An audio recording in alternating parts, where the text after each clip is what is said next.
Pada video yang pertama, dengan title Bagaimana Menghasilkan Uang dari Bimbel Baca.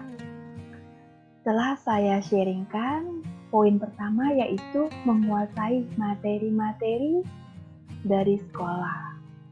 Materi-materi dari sekolah ini tidak harus kita punyai semua buku dari sekolah, tapi cukup dengan pengetahuan kita saja yang kita develop, yang kita kembangkan. Jadi begitu murid datang dari berbagai sekolah, kita bisa menangani mereka dengan baik, karena kita menguasai materinya.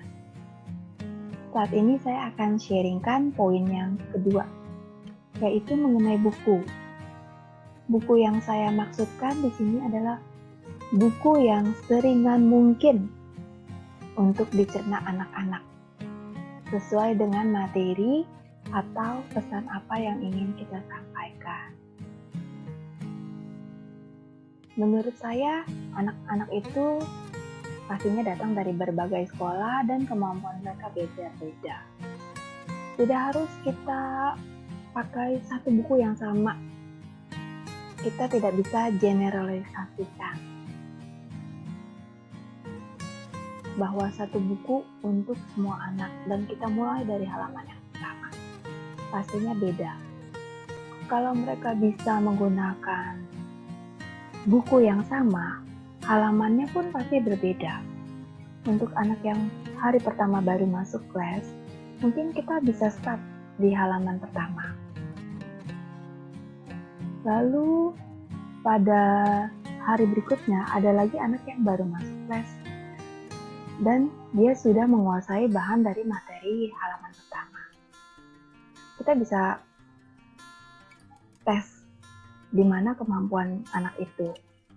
Kalau misalnya sudah sampai di huruf F, maka huruf A, B, C, D, E kita review dengan cepat. Kita tahu kemampuannya bagus untuk menulis dan untuk mengenal huruf, maka itu kita bisa langsung ke huruf F. Di sini kita tidak wasting time dan anak juga nggak bosan karena sudah menguasai materinya, tapi kita ulang lagi. Itu biasanya anak-anak cepat bosan. Dan mereka akan mengeluh, loh kok diulang lagi? Ya, jadi kita bisa melewatinya dengan cara tes buat anak. Buku teks biasanya berwarna-warni. Ada bermacam-macam gambar. Tujuannya untuk menarik minat anak-anak belajar. Saat ini saya hanya punya 2 buku teks. Itu pun sebagai pegangan saya sewaktu-waktu saya butuhkan. Lebih dari itu, saya pakai buku-buku atau worksheet dengan background putih, lalu tulisannya hitam, print out-nya hitam. Tujuannya anak-anak lebih fokus untuk belajar, tidak terdistract dengan banyak-banyak warna dalam satu buku, lalu mereka hilang fokusnya untuk menulis. Nah, contoh buku yang saya pakai seperti ini.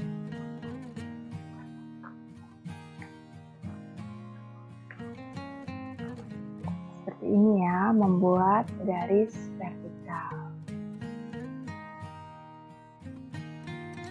Untuk anak umur 2 tahun, 3 tahun yang belum pernah belajar untuk menulis, saya sarankan untuk membuat garis vertikal atau tracingnya menggunakan krayon.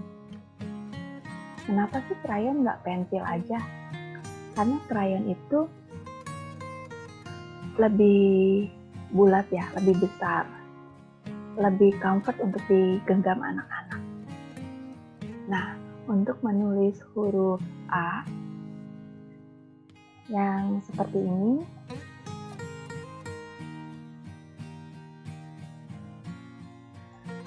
Kalau anak sudah mulai terbiasa menggenggam krayon dengan baik, kita bisa alihkan menggunakan pensil. Pensil grip untuk anak-anak latihan menulis biasanya lebih besar daripada pensil yang biasa.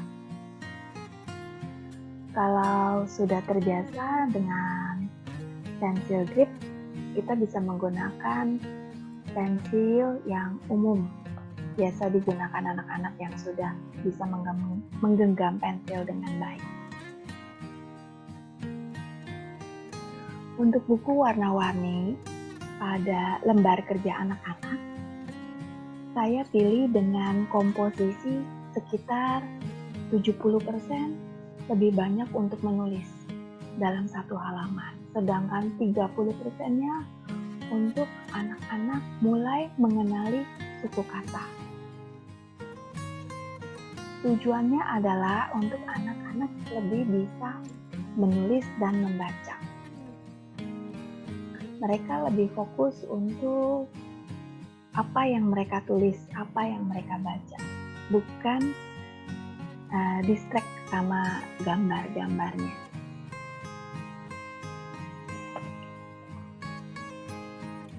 Ini ada contoh salah satu buku warna sebagai lembar kerja anak.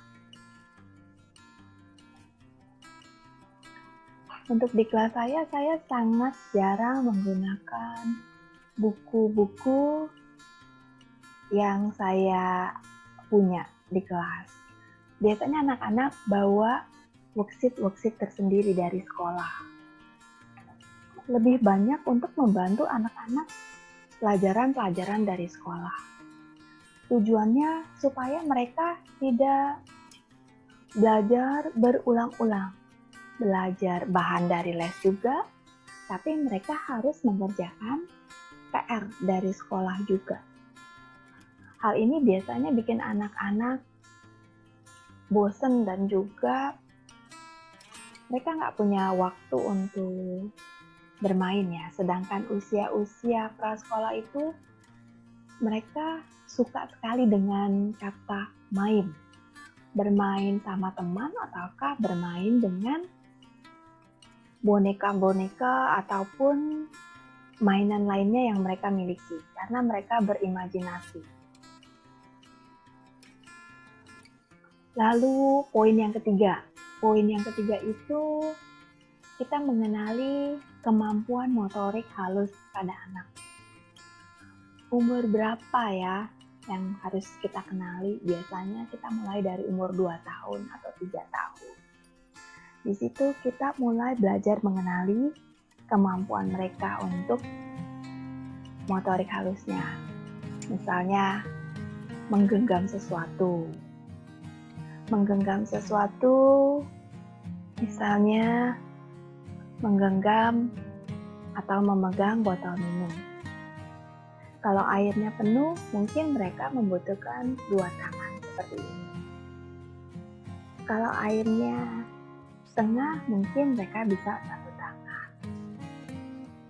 Itu kita mulai bisa melatih motorik halus anak dengan hal-hal yang ringan seperti itu. Lalu cara mereka memegang krayon, kita bisa ajarkan. Yang keempat adalah psikologis anak. Maksud saya di sini psikologis anak adalah kita melihat saat anak mulai menulis, lalu anak bilang, capek, saya sudah capek, nggak mau tulis lagi. Nah, kita nggak bisa paksa. Tapi kita bilang, oh kamu capek ya, saya kasih kamu istirahat ya 5 menit. Nah, di 5 menit itu kamu boleh main. Kita kasih mainan tapi yang sederhana, sesederhana mungkin. Sebetulnya bukan mainan ya, ini kartu 10 letter paper.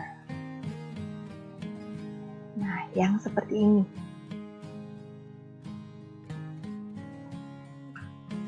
Ya, tujuannya untuk menulis. Jadi diikuti seperti ini. Dan letter paper digunakan pada metode Montessori.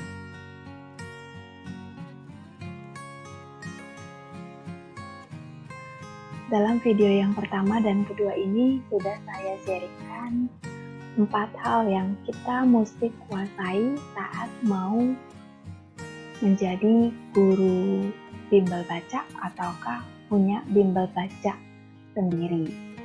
Yaitu yang pertama, ada 4 poin. Pertama, belajar dan menguasai materi sekolah. Yang kedua, bahan atau buku seperti apa yang harus kita miliki. Yang ketiga, mempelajari motorik halus anak. Lalu yang keempat, psikologis anak. Untuk starter awal, hal ini cukup kita pelajari melalui training-training yang ada. Bisa juga kita kembangkan dengan sendirinya, ataukah mengikuti training dengan full pengetahuan yang bisa kita dapatkan, lalu kita bisa buka tempat les dengan sendirinya, karena pengetahuan kita sudah cukup. Tanpa training yang memadai, biasanya kita memerlukan waktu lebih banyak lagi untuk bisa menjadi guru bimbel baca ataukah mempunyai tempat bimbel sendiri. Sedangkan dengan mengikuti training, berarti kita punya mentor yang bisa kita ambil pengalamannya dan kita aplikasikan untuk bimbel baca kita sendiri. Sangat-sangat efisien. Selain pastinya menghemat biaya, karena kalau kita nggak ikutin training, biasanya kita salah-salah untuk beli buku ataukah salah-salah untuk persediaan kita. Bahan-bahan apa yang kita perlukan. Motorik-motorik halus anak seperti apa yang kita perlukan. Sangat-sangat menghabiskan banyak biaya. Lalu juga efisiensi waktu. Waktu yang kita gunakan untuk mencari buku-buku referensi ataukah material-material untuk motorik-motorik anak ternyata salah. Nah, itu kita sangat-sangat buang-buang biaya untuk hal-hal seperti itu.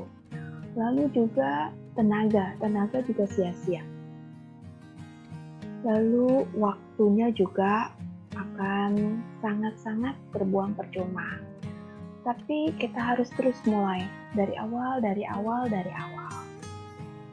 Sedangkan kalau kita mengikuti suatu training yang full untuk langsung kita bisa starter, bisa jadi guru bimbel dan merangkap juga langsung bisa buka tempat les baca.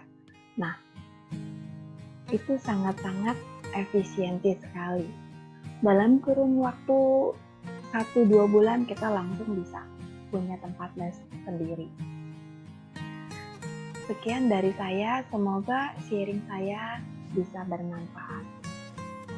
Love to share, share to love.